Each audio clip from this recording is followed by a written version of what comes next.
what it's like pitching SoftBank and getting a $100 million check. I just had to wait around for that Zoom call. Oh, Zoom call. Worked. We had to move away from a tried and true proven strategy, which was just keep adding tons of heads. What's one cheat code that you feel you've uncovered that you would want to share? I honestly think most CEOs or founders are thinking. Hey everyone, welcome back to $100 Million Exits. And speaking of $100 million, today we have Kris Rudeegraap with us, founder and CEO of Sendoso, who not only has surpassed $100 million in revenue, but also raised $100 million from the infamous SoftBank. Kris, welcome to the show. Yeah, thanks for having me on, Jason.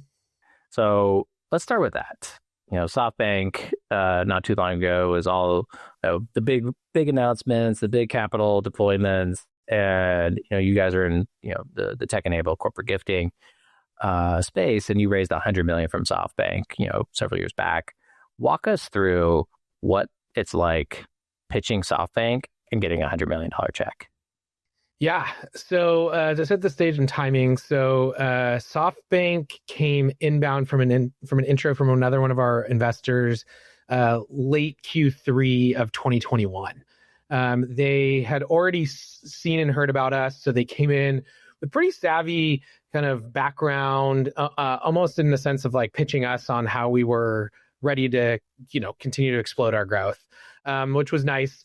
And so it was, you know, went from a coffee meeting, quickly escalated, you know, within a couple days to a pitch deck to some of their internal partners. And then about 2 weeks later, it was time to present to Masa. That was an interesting one because basically they told me, hey, you've got, you know, the next 6-7 days, block your entire schedule. I'll give you a heads up the day before he's ready. And then that's your go. And that's your go time.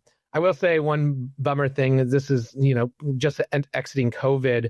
I heard stories previously where he'd pick you up on his private plane and fly you back to Japan to pitch in person. But I just had to wait around for that Zoom call. Oh, Zoom call. Worked. It worked, but not as fun. So you missed out on the private jet, but yeah, you got $100 million. So, you know, not too bad. So what was it like? Yeah, what's a Zoom call like with Masayoshi Son? Yeah. So, I mean, he had a large team on it. I want to say another dozen people, but for the most part, he was there. He was super knowledgeable on the background of the business, which I was impressed with. He asked some targeted questions about how we saw the growth ahead. He was also bantering with two of the partners in the US that were kind of representing and potentially our future board members about their interests. So not only was he kind of you know, quote unquote, interrogating me, but he was also asking a lot of questions about the partners and how they saw Sendoso's growth ahead. But honestly, it was a lot of great questions. And then from there, he said, thank you. And then it was a couple weeks later before we got the term sheet. What was that couple weeks like? Was there a lot of back and forth with their team, or was it like silence? So it was actually quite fast. And with that, it was a lot of their team asking me details, making sure that everything was lined up and ready to go. Because once they signed the term sheet, they wanted to run with its next step. So it wasn't like a dark period or ghosting me. It was more like, okay, this is the process. Over the next week, we're going to talk details. Then we're going to get this written up. Then you're going to go and sign. And then the money did take a little bit delay to get wired because there's some like international, if it triggers some like international wire transfer, you know, Homeland Security, something like that. I recall that I was like, why can't you just wire that today? And it was like, I think it took a couple months to wire. Couple months. Woof. There was some period in time where you had to fill out some paperwork with some government entities because it was coming from a foreign entity. But you know, it wasn't like we were in desperate need of the money. It was just more of like the process. Oh, yeah. Even when they were really transparent in the process. So it wasn't like painful. It was just different than, say, my Series A and B, which was like, you know, once you sign, you're like, boom, here's your money. Or even my first check from my seed round, the board member, she came and walked me over and gave me a physical check, which was kind of fun. That's a nice gesture. So, you know, you go through this entire process and it's unsolicited. So they came to you to pump you full of cash and with expectations for growth. What was it from that point of like, congratulations, Kris, you now have $100 million more in your bank account? What did you do? So we went and started aggressive plan mode. So this was again end of beginning of Q4 when this finished up. So we said, hey, let's plan for this next quarter where we can't immediately, make any big changes. Let's kick off the year with this grand new plan with $100 million. So we spent a couple months leading into the holiday of the end of 2021, headcount, hiring, planning, sales forecasting, budget planning, really rethinking our entire business now that we had this influx of capital and now that we had this more aggressive growth plans, because as part of that 100 million, there was kind of this opportunity to say, hey, hit growth milestones and there'll be more money to follow. So how do you think about the scale you have to reach? Because at this point, you've raised 165, because you had about another 60 that came in through your seed A and B, which we didn't really talk too much about. But you have $165 million pref stack at this point. And I'm not sure if can you share kind of what revenue you were at that point? We were probably mid, 50-ish mil. I don't remember exactly, but yeah. Which is substantial, especially in 2021. I imagine, what was kind of growth like back then? Back then we were still doing kind of the doubling, tripling of revenues year over year, because we really, raised our first round in kind of going into 2018. So 2019, 2020, 2021. So we had some good growth years going into that. No, it makes a lot of sense. And so when you think about how you have to clear certain pref stacks and scale this business to meet the expectations of, SoftBank,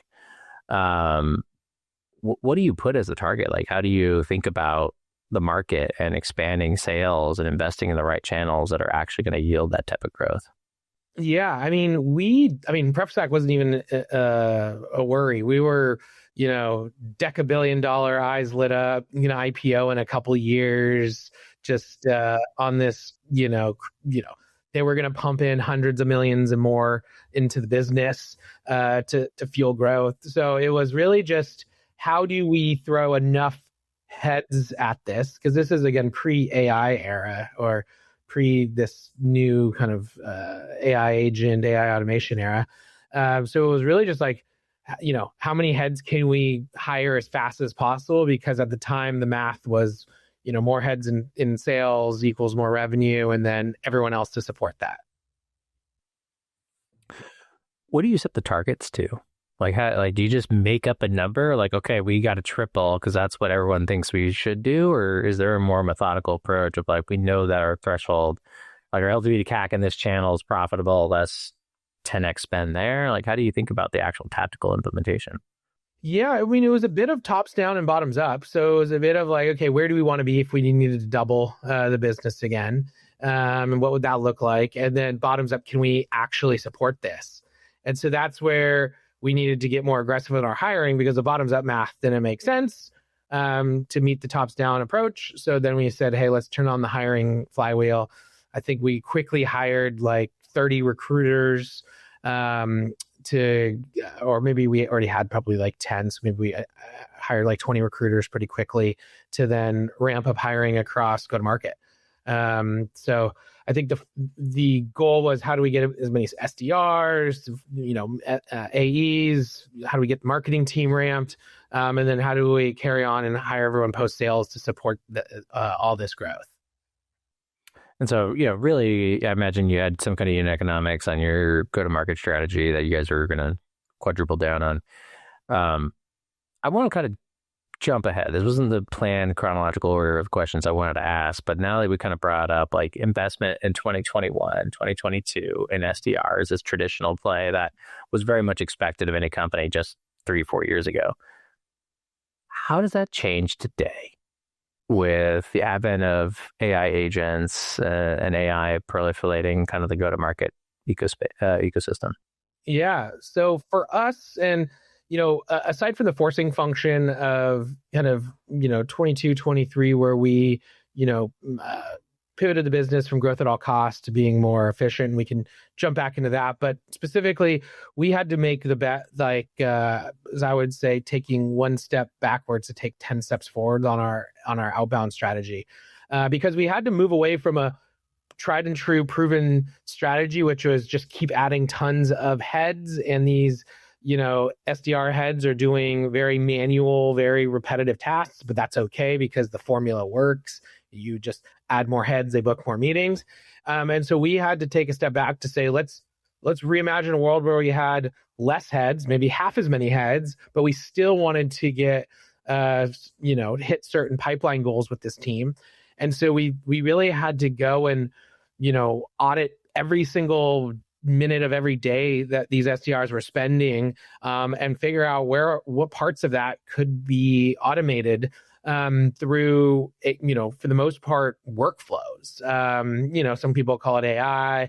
I'd say the first tack at it was more of like workflow automations. And then we layered on AI for some of the message writing, some of the data structuring, and some of the data orchestration. But it was ultimately rethinking our approach from lots of heads to, okay, now can we use AI and data to, figure out all the target accounts? Can we use AI and data to enrich all these accounts? Can we use AI and data to create hyper personalized email sequences, not what I would say mail merge, but rewritten sentences based on structure to then write that with AI to drive better personalization. And then how do we create email infrastructure to be able to send more? And then how do we roll that all out and retrain all the SDRs who are now refocusing their time away from manual tasks to, responding to highly qualified replied emails in a unified inbox to, phone calls, Sendoso, and other high value targeted, sales actions to book meetings. And so we, shrunk the team a bit, but didn't lose some of the velocity we had. We just rethought about it differently. And were you guys, so going kind of stepping back as to like what led to that focus of efficiency? You raised the $100 million. There's promise of more, but ultimately you chose, it wasn't, you to pursue more capital. So what kind of happened from that Masayoshi Son, like grow at all costs, and that was the era, that was expected, and now kind of transitioning to more of like a real business making $100+ million in revenue. Yeah. So, we raised that 100 million Q4, kind of the end of 2021, went to start putting that to work in the beginning of 2022. And then I think it was like March-ish of 2022 when the Feds raised interest rates for the first time since 2018. And then that kind of got got the entire world to, especially our VCs to think, hey, what's going on? And then, a quarter or so after, this kind of ZERP era, VCs started to pull back a bit. And, our board specifically was more forward looking, saying, hey, money's not cheap anymore. Money's going to change. You've got to figure out not this growth at all cost strategy. And so we really rethought. And, I think there's two bets to be made. You could either double down and say, who cares? We'll just keep spending a ton of money and still play that growth at all costs game and cross your fingers that, there is more money, or you take control of your own destiny and, stop burning as much cash and think about better unit economics to build a more sustainable cash flow business. And so we picked the latter of those, and kind of re-strategized on what we had to do, which was not hire as many people. It was reduce forecasts significantly, reduce budget planning. And some of that was hard for some individuals on the team to fathom. Some was, back to a more realistic numbers that was actually easier to fathom and actually back to kind of a real business than just propped up on venture dollars. And then it was just back to doing what we knew how to do, which was, go to market and sell our customers a solution they needed. So what's that conversation like with VCs when you've made the choice? You're going to focus on being a durable business. And you present that to them, and maybe the decacorn, aspiration is no longer on the cards. And for SoftBank and the other investors that put in all this money and are expecting and or needing a return like that, what's that conversation like? So I think there's a couple different ways. One is I think in general there was mid late 2022 there was a general thesis amongst VCs, and I feel like there was just some like shared Slack group where they all just went to the same bar and talked, that it was like, hey, the interest rates are going up, money's not going to be cheap anymore, so be strategic. And so it was not us coming out of left field saying, hey, new strategy, we're pivoting. It's more like, hey, good, we're all in this together. This is the smarter strategy. And it wasn't a strategy of us just giving up on our decacorn, goals. It was just, I think the ZERP era, you just tried to compress time, and you tried to run so much faster to get your goals. So it was just, we were just like, hey, instead of us, maybe doubling in 1 year, it's like, maybe it's going to take us 2 or 3 years to double again. So there's still like, it's not like the demand for our business shrank or our product market fit changed, or, there was any necessarily like anything broken. It was just more of like, the fueling the fire with infinite money to grow faster than you could ever believe just changed. And so that was just an agreement with the board saying, let's just like grow smarter than grow faster. And in doing so, just like,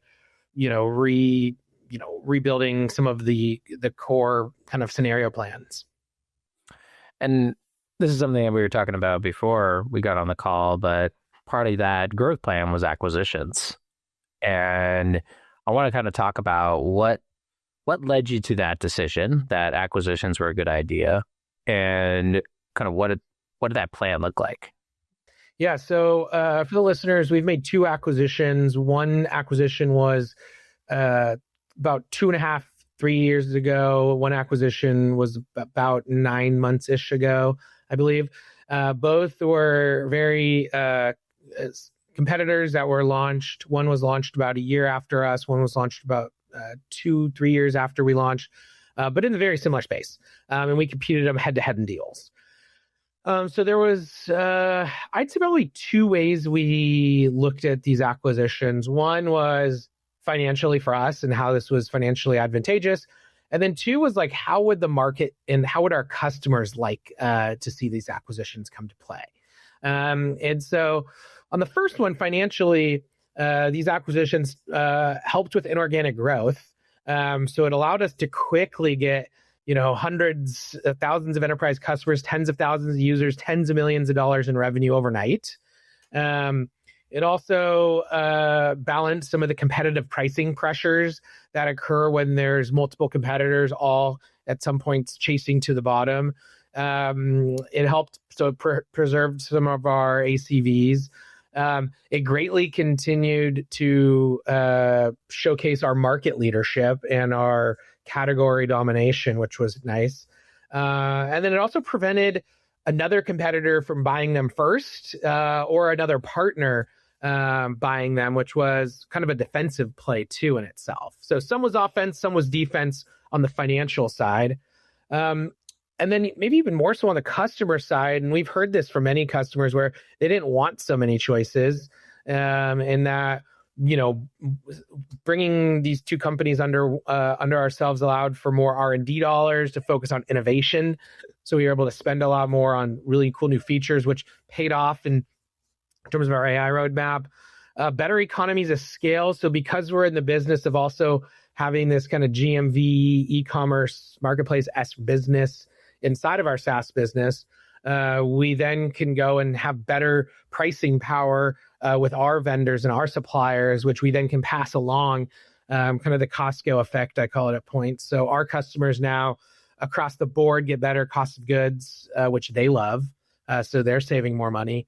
And then I think ultimately, this AI revolution we're in is all powered by how good's the data underneath it all. And because we have now data across 3 companies and a lot more data from all these different sends that we saw through Alice and through Postal and then through Sendoso over the years, that really amplified how precise our AI smart suite, we call it, is. And so I think that benefits our customers too.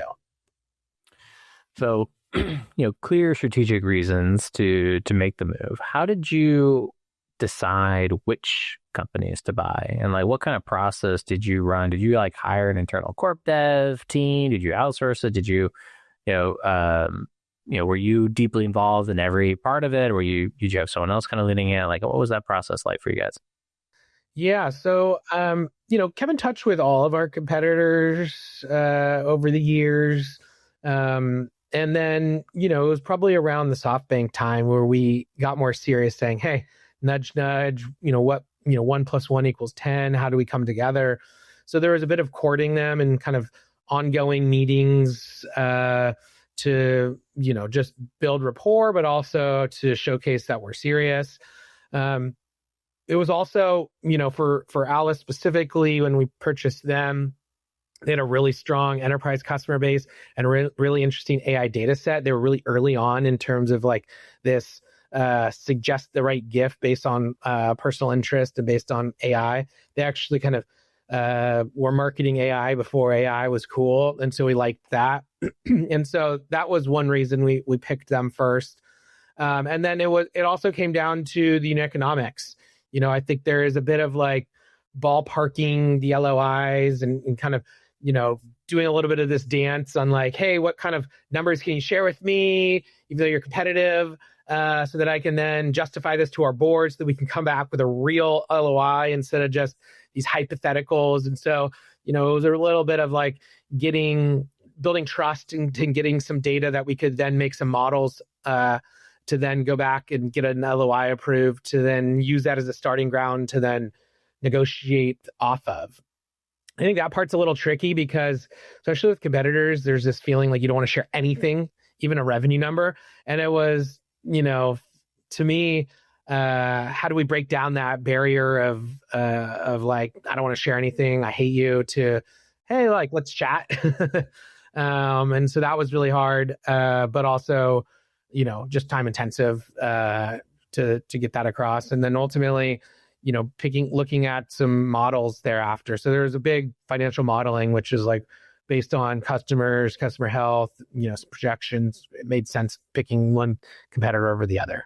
Real quick, if you're a founder doing over $5 million in revenue and want to know what the best $100 million plus founders are doing to fuel their growth, then make sure to subscribe to our $100 million exits newsletter. Get the playbooks that are proven on how to fund, grow, and sell your business. I'll even give you a curated list of investors that want to invest in your business. It's totally free. All you have to do is click that link down below. Subscribe, do it now. I promise it's worth it. You won't regret it. You got nothing to lose. Go ahead, subscribe now. Back to the show. So were you able to kind of get multiple competitors at the table to see all their data before, and then ultimately you only chose one at the time? No, not at the same time. So it was almost like, we were able to get Alice first, and that was based on them getting them to the table first, while the others weren't quite ready, or we weren't there in terms of the numbers. Then after we bought Alice, and it made the conversation easier to go back to all of our other competitors to then say, hey, now we've got 2, and now we were in a stronger position. And then kind of same process again, courting them, talking to them, sharing numbers, showcasing why the combined entity could be better for everybody, including customers. And so that then made the second one a bit easier.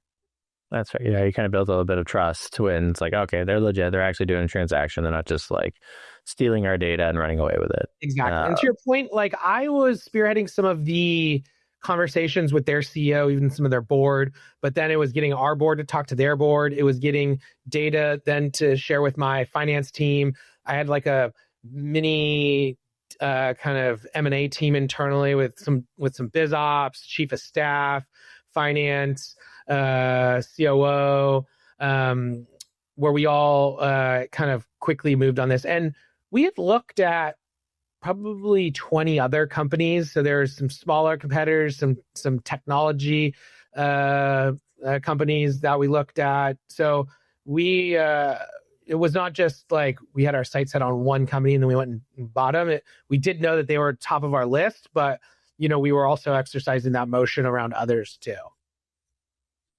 So running that process, having 20 targets, like kind of knowing the landscape of which ones would actually move the needle. And it sounds like you kind of kept it really tight to the core. Wasn't looking like, traditional bolt-on and or like expansion to new market opportunities. Is really more roll-up strategy. Yeah. And seeing those synergies and that. And ultimately, was that your idea? Was that the board's idea? You had this cash sitting in the bank account. Was this kind of one of the main ways to deploy it? And was the deal mostly cash, or were you guys also doing, earnouts and equity and things of that sort? All the above. So it was creative deal, cash, stock, etc., payouts. And I'd say it's a mixture of my idea to get started, but even some of the deal dynamics and some of the kind of, there's a bit of getting the board on board. Because they were going to be also, they had to see that we were going to spend our cash in inorganic revenue than just bolting on more organic revenue. So there was convincing of the board, but once we put the numbers in front of them, it made sense. And so then it was just now they were on board is how do we, convince these companies that they're ready to sell to us. And that was quite challenging. And I needed the board's, I needed their 24/7 help to go to the other boards and help move the needle. So you make the acquisitions, you did it, you achieved the outcome. What's the integration like? With a effectively competitor, someone that was like, trying to beat you, trying to, throw you guys under the bus potentially, and now it's like, oh, it's great here. Yeah. Like, what's kind of the transition and the integration experience like? Yeah, so I'd say one is, immediately out the gate, we didn't want to make any customer disruption. So it was a very easy saying, hey, nothing's changing, until it needs to in the future, could be a year out. So there wasn't an urgency to like turn off a platform or anything like that. So that made all of our customers or their customers at ease. There was immediately trying to integrate the team in. And that was actually one of my surprises where both teams were so pumped up to be working together. I thought at first that was going to be a big risk where it was going to be like, we were enemies that were joining forces.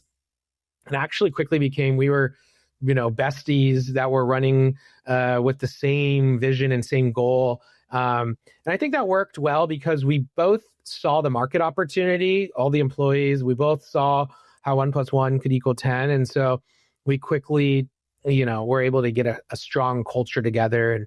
And so that was something that helped. And then it was, really putting together a really strong timeline and strong like project plan for this and just like project plan it down to like the last task. We were just obsessed with putting this all together in Reich and having like a gazillion Reich tasks to make sure we thought about everything in order to get this integration going. And so when it comes to that integration, like was there technical hurdles? It sounds like the biggest risk is employees, and that sounds like it went relatively well. Was there any kind of layoffs that occurred at the transition, or was it like you took on everyone and just made, you had the room and it all made sense? There was a few roles. There was some roles that we didn't take on, mostly because they're duplicative. G&A side, a few other areas that just didn't make sense. But like customer facing roles, account managers, sales, a lot of those we were happy to take on. In fact, some of them we made it part of the deal that we needed to take on a certain percentage of them that needed to sign the new offer letters in order to join as a contingency on the deal. Because we really wanted the team. I mean, these were great people that knew the product, knew the market landscape. And again, we were doing this to continue to expand rapidly. So we needed, more people to help with that. So it was strategic to get the teams on. Technology wise, there was, mostly supporting the technology. And then there was a bit of making sure, for example, with Atlas that because this was 2.5 years ago, as we wanted to transition out the platform over the next year and a half, that there was parity with the Sendoso platform. And we actually, probably three-ish months ago, last quarter, completely finished that integration and transition.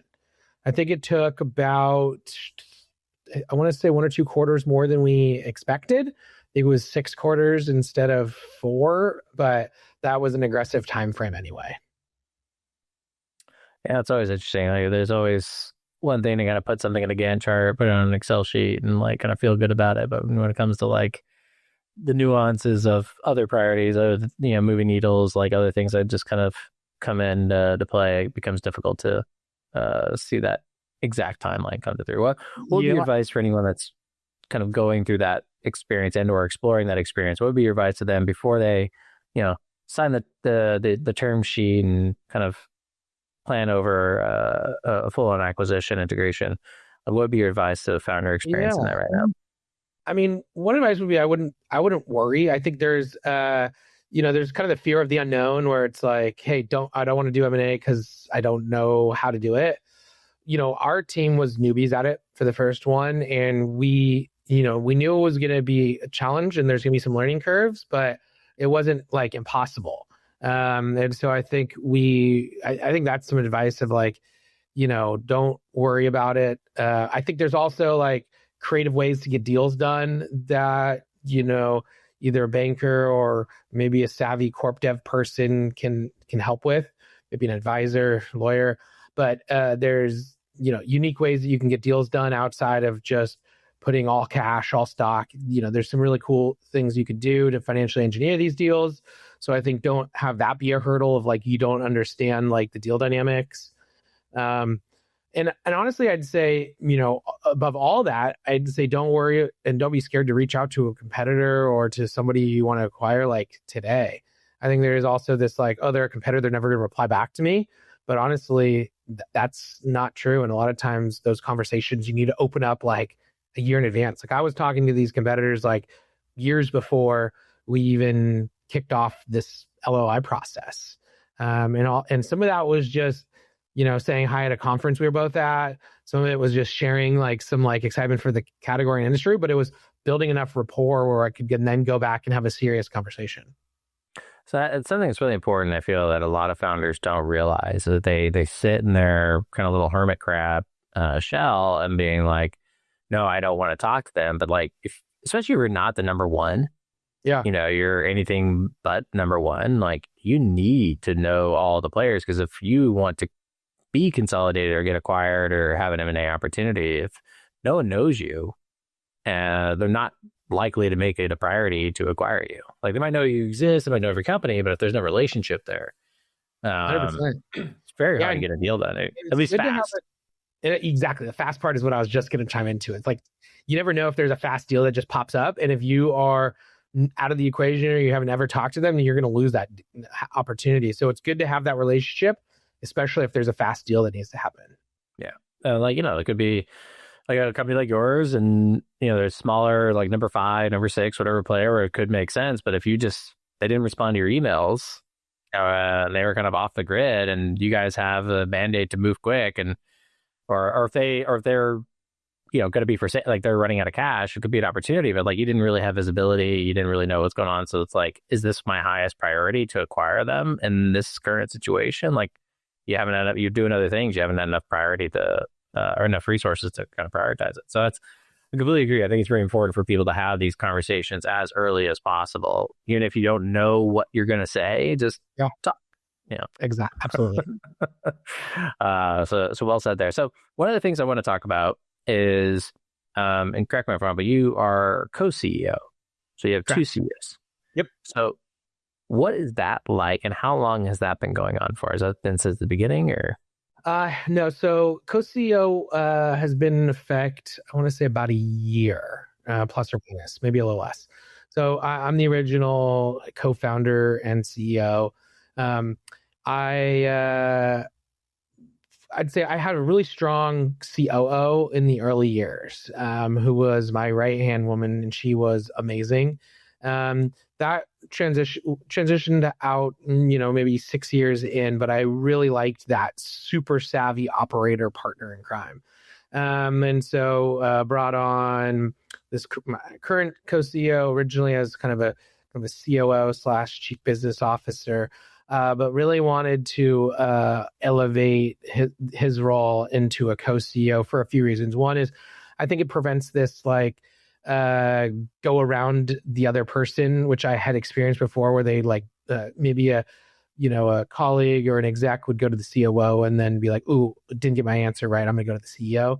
And so that really was a big problem in terms of just how we could co-execute, because the goal of it with co-CEO in my eyes is we can divide and conquer. We can be two places in once. Right now I'm on this podcast. He might be talking to a customer. After this, I might jump onto a specific strategic initiative and he might be on another one. And so we can do two things at once. Now, that doubles our output, but it also then, it requires us to be lockstep and hand in hand. It also allows us to trust each other in certain decisions. And so we meet often and are on the same page, and neither of us have this crazy ego. So I think it does take a certain type of personality that, can, run in this kind of dual co-CEO type of like two in a box type of leadership role. But allows us to focus on our strengths too and what we're passionate about. So I'll jump into something that I really love and he'll jump into something that he loves. And we oftentimes love different things. So that's been really critical. And I think there's been other examples of this in terms of like two in a box leadership. I know IBM, did that really well. There's less co-CEOs than I see, but they're, co-founders are often in the early stages, pretty common, albeit they're not co-CEOs, but they're two smart people trying to, or more, trying to execute and run fast and own, the decision in different areas. Did you promote this person from within, or did you recruit them? Recruited them externally and then promoted them into this. Okay, so it wasn't co-CEO to start, but then, after some time, it made sense. I do appreciate the passion for two different things. You enjoy two different things. Like you get to dive deeper into things you want to do, and the things you don't want to do, he likes to do. Exactly. And I think that's kind of the perfect corporate marriage in that regard to navigate. Because it's like there's a lot of things that CEOs don't want to do, but because they're CEO, they have to do it.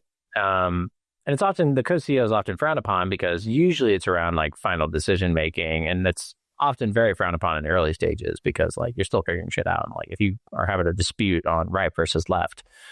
Yeah. But I think later stage, I could see this happening more frequently, especially with like founders still in the business. And then I also think that there's opportunities that I take on, whether it's maybe some thought leadership, maybe it's a customer meeting, maybe it's a new project around M&A that I maybe wouldn't have had enough time to if I was doing 100% of everything.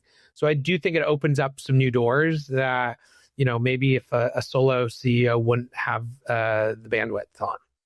No, 100%. And I think it's good to shed light on that. Like there's, it wasn't two egos battling that couldn't be satisfied without being CEO, which is most of the story that occurs.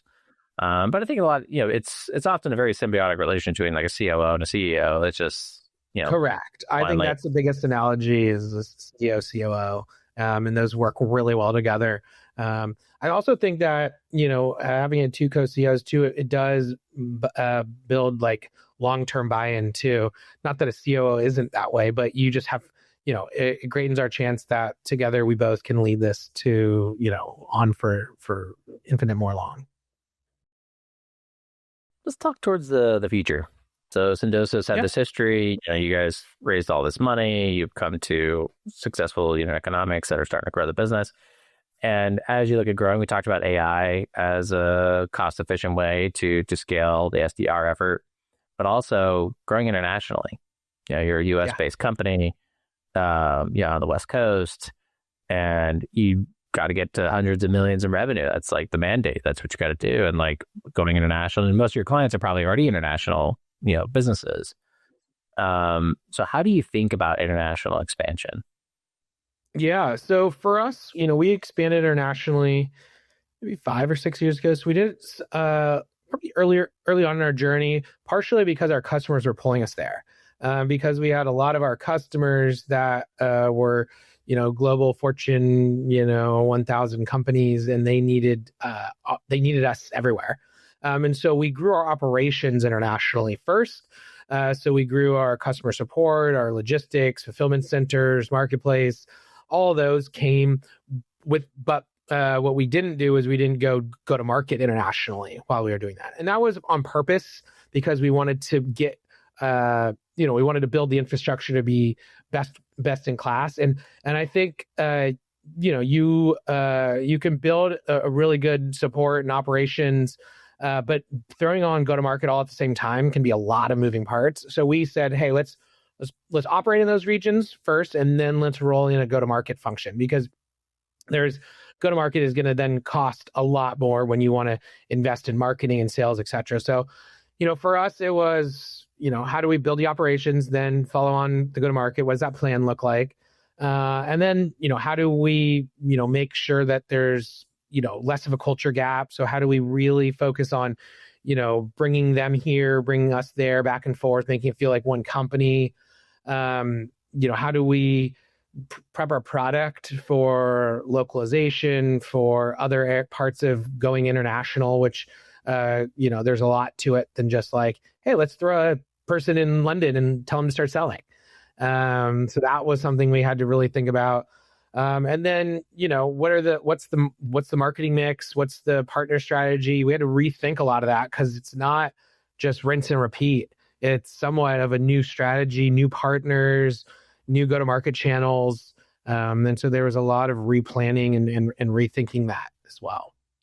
So how do you, in this situation, do you go and do you get advisors? Do you use consultants? Do you just hire like rock stars from the get-go? How do you kind of navigate these learning curves? I think you could do all those. What we did is we got some advisors who've been there, done that, who are on, whether it's C-suite across the board, CRO, CMO, CEOs. So I built some advisors that had expanded internationally, and so they were able to, point me in different directions, share war stories. And then I think it's critical to have like a really strong in-market leader for where you're expanding into. So for us, it was natural for us to expand from the US into Europe first. And so we wanted to build that out. So we brought in a really strong European, head of EMEA leader. And so I think having some strong in-market leadership is critical to building out the team and having like the understanding the local culture, et cetera. Yeah, because I think that's one of the big things. It's just like this. It's just to like throw an American over there would be pretty wild to expect the result that you'd hope for. But what's kind of how do you kind of navigate the cultural differences of like for me, like being in the UK and working with people here in the UK versus people in like New York, like they are wildly different mindsets in terms of risk tolerance and work expectations, quality of life expectations. How do you balance the cultural differences between the different teams? Yeah, I mean, I think you need to be a little bit empathetic, but you also need to just be curious and in learning mode. So I think there's a little bit of how do you understand and educate yourself as you go, instead of jumping to conclusions so quickly that someone's doing something with negative intentions, and just maybe someone's doing something because it's culturally normal for them to do that.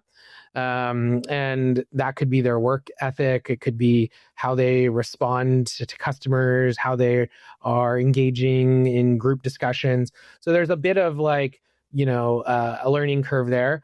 But then I think it's just how do you, rally the global team, but also, know that you're going to have regional, cultural kind of nuances, and that could be exciting too. And, I think at times like our Dublin, Ireland team had unique things that they did, and, unique holidays they took off, and unique happy hour, or, things that they cared more about in terms of their work-life balance in the US team. And you just have to know that and let that happen.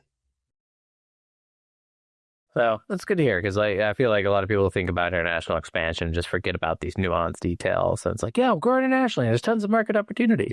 There's a lot of steps to get there. Exactly. And so, we covered a lot. And I think it'd be interesting.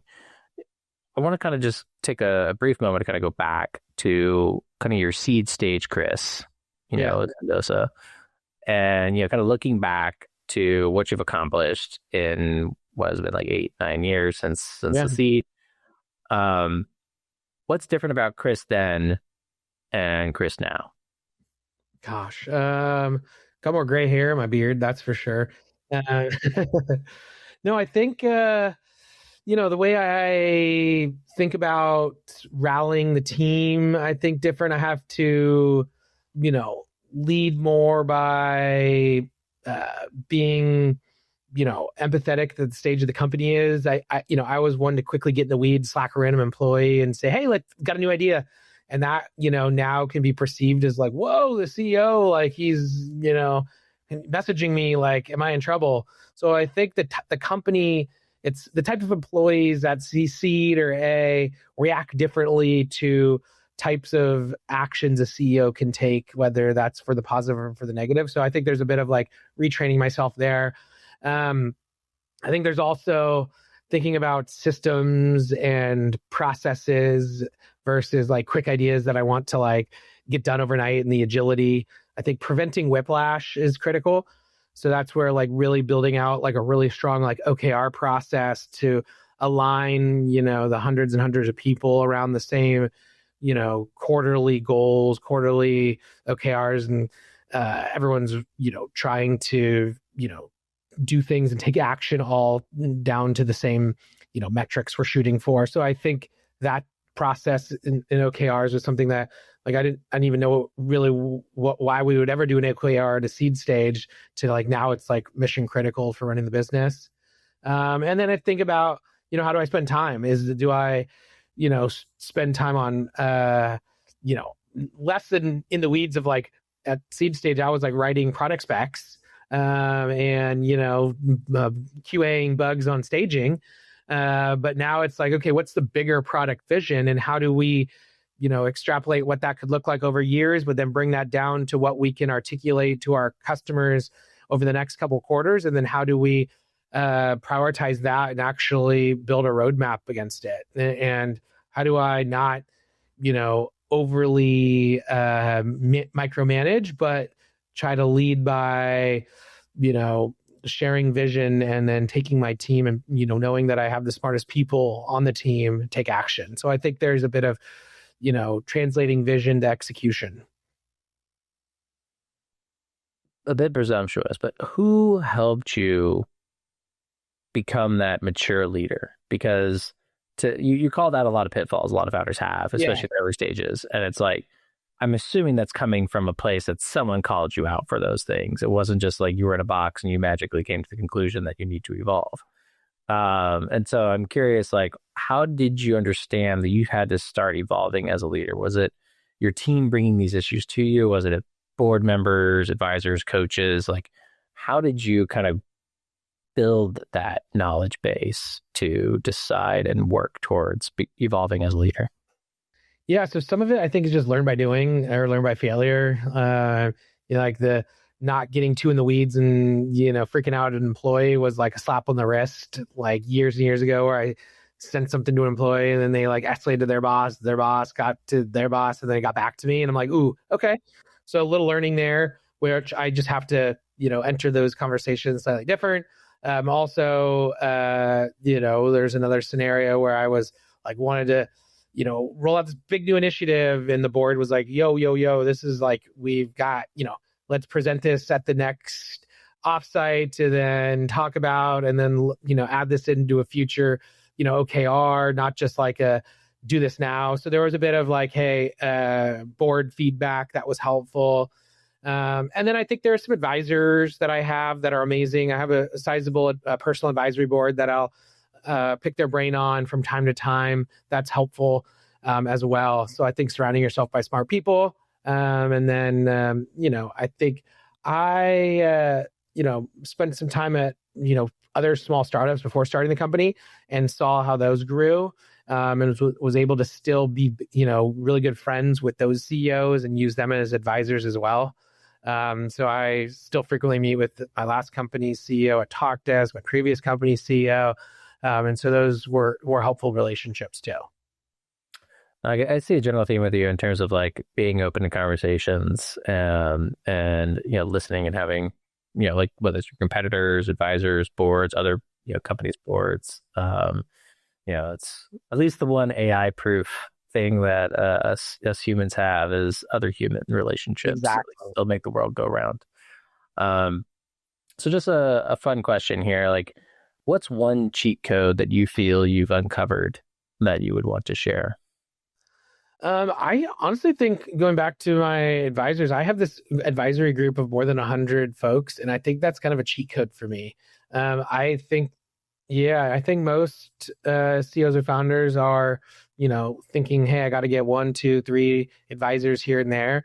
But I said, hey, I want a larger group, because there's going to some of these advisors that were helpful at seed stage will be less helpful at Series C stage. Some that at seed stage didn't care about international, now are pros at international. So there's different parts of the business where different advisors can be more helpful.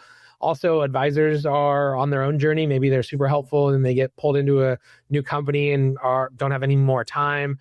Also, the network effect of having that many more advisors is super critical. So, I would say my advisory group has been a secret weapon for me. How do you incentivize and structure 100 people? Or is it just you've called 100 people over the years, or is it like a formal relationship? It's more formal. I offer up some micro equity in the company, but for the most part, they're more bought into just wanting to give back and help Kris. And I give a monthly update. I have given monthly updates for 8, 9 years, so they've been able to track every month for 9 years. How the business is going, where highlights, lowlights, wins, opportunities, and then some personal. Hey, I have a 2-year-old son now, and so they got to see that journey come in the kind of PS notes. Hey, my son turned 2, blah blah blah, and so that also was critical. So I think it's more just showing them that they want to be along on a journey that's interesting. I think some advisors too are stuck in their day-to-days, and it's interesting for them to context switch, or it's interesting to them for networking with other peers over, a common theme of, helping Sendoso be successful. So I don't think it's all about the money. I think there's other benefits to it. No, that's valid. That's good to hear. Well, before we wrap up here, is there anything that you wanted to share maybe about Sendoso, or anything else that you want to kind of mention before we wrap up today?